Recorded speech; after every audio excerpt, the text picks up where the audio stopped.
आइए दोस्तों, अगला टॉपिक समझते हैं हम लोग। मोस्ट इंपॉर्टेंट क्वेश्चन है फ्रीक्वेंसी मॉड्यूलेशन, एफएम, जिसे शॉर्ट फॉर्म में कहते हैं। ये एफएम क्या है? देखिए, जैसे हम लोग अभी पढ़े थे कि एम्पलीट्यूड मॉड्यूलेशन। एम्पलीट्यूड मॉड्यूलेशन क्या होता था? जब वीडियो सिग्नल को ट्रांसमिट करने के लिए हमें एएम की आवश्यकता पड़ती थी, और वो कैसे कार्य करता था, एएम वेव कैसे हम लोग मॉड्यूलेशन करते थे और कैसे उसका डीमॉड्यूलेशन होता है, और एएम इक्वेशन क्या है, सबकी वीडियो बन चुकी है, आप लोग जाके देख सकते हैं।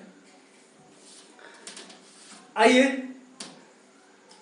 एफएम के बारे में थोड़ा समझते हैं। Frequency modulation.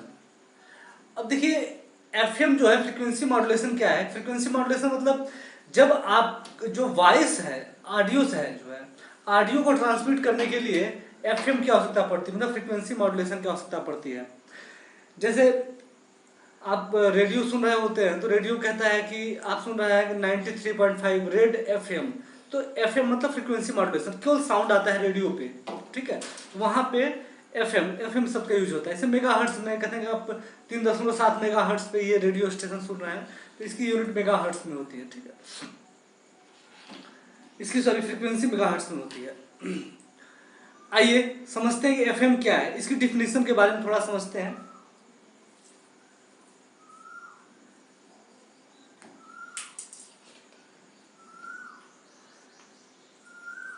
FM is the process by which instantaneous frequency of modulating signal is varied in accordance with FM is the process by which instantaneous value of carrier signal is varied in accordance with the instantaneous value of modulating signal। या एक शब्द में कहा जाए, जो carrier wave होता है, carrier wave की फ्रीक्वेंसी मॉड्यूलेटिंग सिग्नल के अकॉर्डिंग चेंज होती है।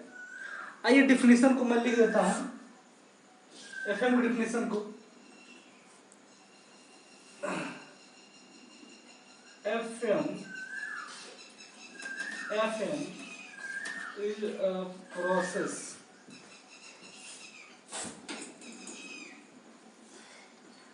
इन विच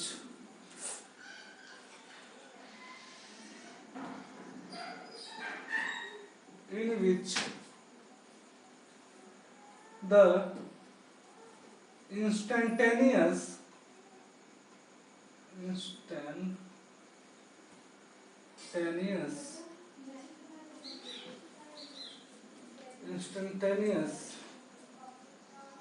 frequency of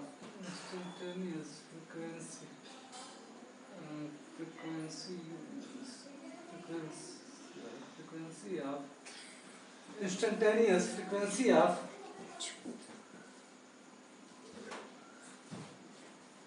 high frequency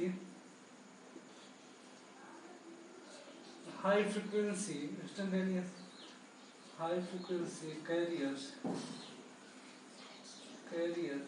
signal, high frequency carrier signal is varied in accordance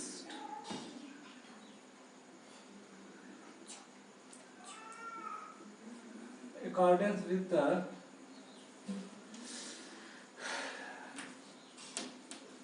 high frequency carrier signal is varied in accordance with the modulating signal।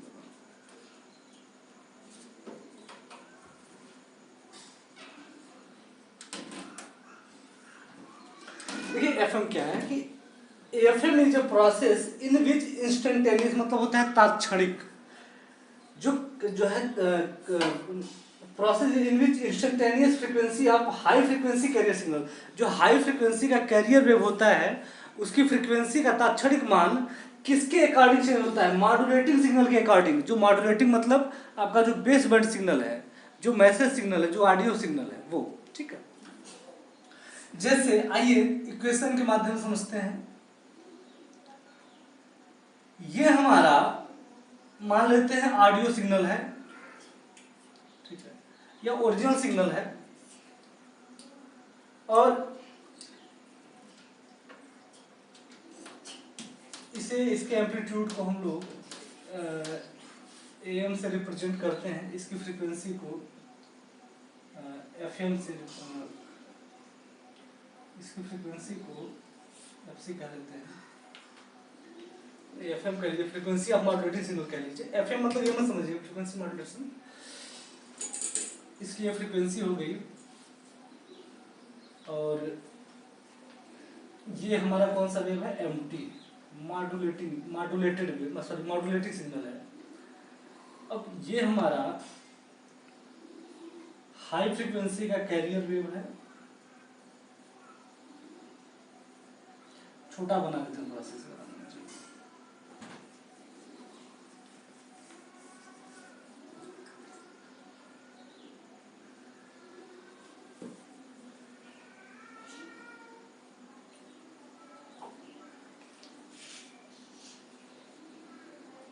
Carrier wave को हम लोग city से represent किए थे जब हम लोग AM पढ़ रहे थे। उस समय हम लोग टोटल एम्पलीट्यूड मॉड्यूलेशन पढ़ रहे थे, उसमें हम लोग टोटल चीज़ों को समझ चुके थे। ठीक है, जिसे न समझ में आया तो पुराना वीडियो देख लेना आप लोग। कैरियर सिग्नल है, कैरियर सिग्नल की फ्रीक्वेंसी बहुत हाई होती है, थोड़ा सा हाई फ्रीक्वेंसी बना लेते हैं इसे। एम्पलीट्यूड ये चेंज होने लगा, एक मिनट रुक जाइए इसे।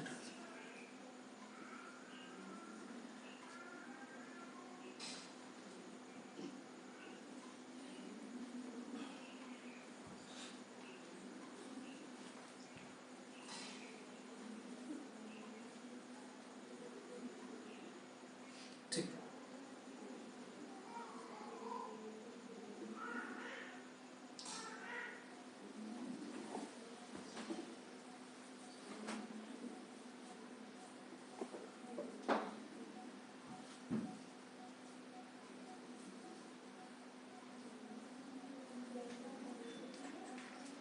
ठीक है।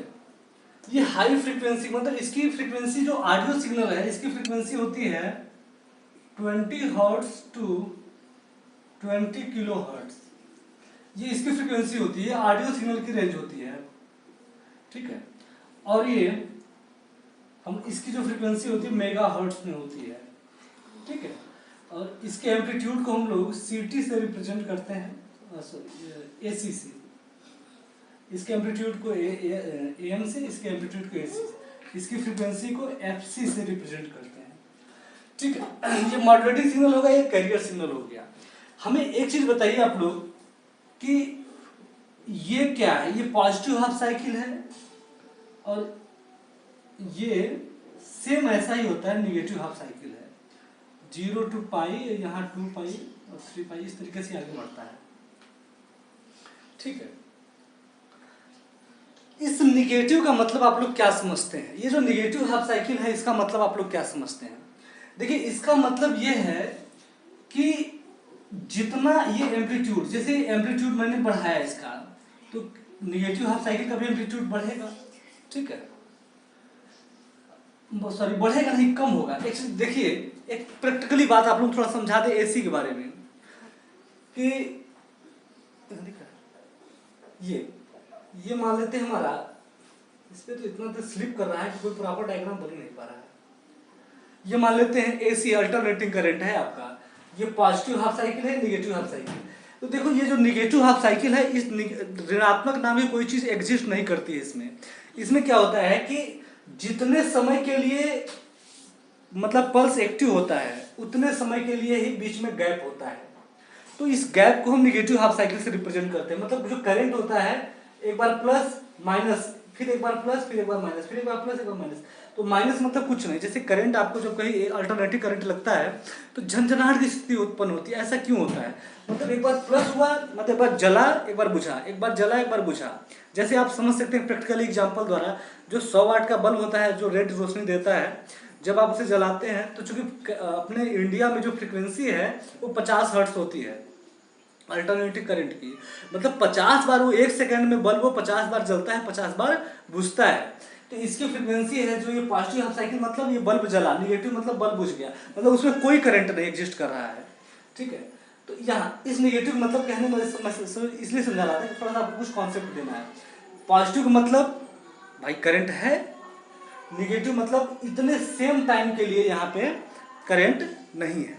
भाई यहाँ से यहाँ तक मान लेता हूँ यदि मैं पाई है तो 0 to पाई मतलब 180 होता है, 0 से 180 डिग्री तक ये आपका करंट एग्जिस्ट कर रहा है, और 180 से 360 तक करंट एग्जिस्ट नहीं कर रहा है। ठीक है, यदि एम्पलीट्यूड को बढ़ा दिया जाए, यदि इस कैरियर के भाई पॉजिटिव के पल्स को बढ़ा दिया जाए तो निगेटिव को कम होना चाहिए। ठीक है, होना चाहिए कि नहीं? बिल्कुल होता है। देखिए जैसे मैंने ये पॉजिटिव हाफ साइकिल के पॉजिटिव एम्पलीट्यूड को बढ़ाया तो नेगेटिव वाला कम होना चाहिए। तो कम का मतलब ऋणात्मक में जो कम होता है वो ये होता है। तो ये -1 है, ये -2 है, -3 है, -4 है, -5 है। क्यों? और ये +1 है, +2 है, +3 है, +4 है, +5 है। तो +5 यदि ये है तो जितना ये +5 मतलब +1 से ज्यादा है, ये +5 तो ये -1 से ज्यादा है -5, ये ज्यादा नहीं कम है, -1 ज्यादा है और -5 कम है। ठीक है, ये देखिए थोड़ा समझिए, समझने का प्रयास करिए कि -5 जो एम्पलीट्यूड है, ये आपको लग रहा है कि एम्पलीट्यूड नीचे बढ़ रहा है, बढ़ नहीं रहा है, ये कम हो रहा है। देखिए -5 हो गया वैल्यू इसकी। ठीक है, और यदि ये और बढ़ेगा, एम्पलीट्यूड 6 हो जाएगा तो ये और भी कम हो जाएगा, और कम मतलब -6 हो जाएगा। ये -1 ज्यादा, -6 एकदम कम। तो कहने मतलब यदि पॉजिटिव हाफ साइकिल इंक्रीज करता है तो नेगेटिव हाफ साइकिल कम होता है। ठीक है, आइए अब यहाँ पे हम बात करते हैं। भाई ठीक है कि ये हमारा मॉड्यूलेटिंग सिग्नल हो गया बेस बैंड, और ये हमारा कैरियर। अब इसका एप्लीकेशन होने वाला है, इसका फ्रीक्वेंसी मॉड्यूलेशन। तो हमें ये बताइए कि ये चीज ज्यादा है और इसका मतलब कुछ नहीं एग्जिस्ट नहीं कर रहा है। तो ये देखिए, जब मैं ये पॉजिटिव हाफ साइकिल में क्या होता है, जो कैरियर होती है, कैरियर फ्रीक्वेंसी ज्यादा होती है। ठीक है, क्योंकि फ्रीक्वेंसी मॉड्यूलेशन मैं कर रहा हूं। लेकिन जैसे ही ये नेगेटिव हाफ साइकिल जो है, जैसे ही ये नेगेटिव हाफ साइकिल में आता है, ये देखिए नेगेटिव हाफ साइकिल की बारी जब से आती है तो ये क्या होता है, ये फ्रीक्वेंसी यहाँ पे कम होने लगती है। ये देख रहा है, ये लीजिए फ्रीक्वेंसी एकदम कम हो गई। फिर पॉजिटिव हाफ साइकिल की बारी आती है तो फिर यहाँ फ्रीक्वेंसी बढ़ जाती है कैरियर की। ठीक है, कैरियर फ्रीक्वेंसी बढ़ गई। तो जब इस तरह से मॉड्यूलेशन करते हैं, इस मॉड्यूलेटेड वेव को कहते हैं SFMT। ठीक है, SFMT। और जो ये एंगल, जिस एंगल से ये चेंज हो रहा है, भाई देखिए ये फ्रीक्वेंसी का क्या है, एम्पलीट्यूड का ये जो है एंगल चेंज हो रहा है, तभी तो ये देखिए यहाँ से मान लीजिए चेंज हुआ, ये मान लेते हैं 60 डिग्री चेंज हुआ, इसे हम एंगल को कहते हैं थीटा आई। थीटा आई एंगल से चेंज होता है, जो ये चेंज हो रहा है आपका, ये थीटा एंगल से चेंज हो रहा है, दिख रहा है। तो ये इस तरह के मॉडल देखिए, इसमें क्या है कि जो कैरियर वेव है इसकी फ्रीक्वेंसी मॉड्यूलेटिंग सिग्नल के अनुसार चेंज हो रही है। जैसे जब इसका पल्स नेगेटिव हो रहा है फ्रीक्वेंसी कम हो जा रही है, जब इसका पल्स पॉजिटिव हो रहा है फ्रीक्वेंसी ज्यादा हो जा रही है। और फ्रीक्वेंसी कम ज्यादा जो भी कॉन्सेप्ट आपको सीखना है, हमारा AM वाला जो है देख लीजिए। तो AM वाले में क्या है कि आपको पूरा कॉन्सेप्ट क्लियर हो जाएगा आपका। AM का इक्वेशन में मैंने एक एक चीज को एक्सप्लेन किया है कि ये फ्रीक्वेंसी क्या है, कि कम कैसे फ्रीक्वेंसी होती है, कम फ्रीक्वेंसी होती है उसका डायग्राम कैसे बनता है, अधिक फ्रीक्वेंसी होती है उसका डायग्राम कैसे बनता है, सारी चीज़ों को मैंने एक्सप्लेन कर दिया है। ठीक है, तो अभी तो ये फिलहाल में डिफिनेशन वाली है। अभी इसके बाद मैं 2-4 मिनट के बाद मैं आपको बताऊंगा कि इसके इक्वेशन के बारे में थोड़ा डिस्कस करूंगा। ठीक है, थोड़ा लंच करने जा रहा था, लंच के बाद मैं सिखाऊंगा आपको। ठीक है, तो वेट करिएगा। Okay, thank you.